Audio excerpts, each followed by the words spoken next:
తెలంగాణ ఎంపీలు కేంద్ర మంత్రి వెంకయ్య నాయుడిని కలిశారు. తెలుగు రాష్ట్రాల సమస్యలు పరిష్కరించాలని వెంకయ్యకు విజ్ఞప్తి చేశారు. విభజన చట్టంలోని అంశాలతో పాటు అసెంబ్లీ నియోజకవర్గాల సంఖ్యను కూడా పెంచాలని కోరారు. దీనిపై వెంకయ్య సానుకూలంగా స్పందించారు. సమస్యల్ని సంబంధిత మంత్రుల దృష్టికి తీసుకువెళ్లి పరిష్కరిస్తామని హామీ ఇచ్చారు.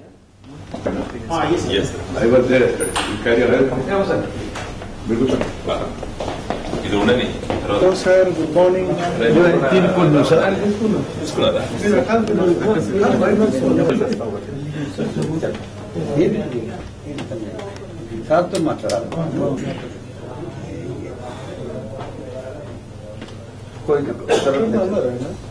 లా సెక్రటరీని లెజిస్లేటివ్ సెక్రటరీని ఇద్దరిని పిలిచి వీళ్ళు లేవనెత్తినంటే సమస్యలను వాళ్ళ ముందు పెట్టి మనం ఏ విధంగా ముందుకు వెళ్లాలనే విషయంపైన ఇవాళ విస్తృతంగా చర్చ జరిపాం.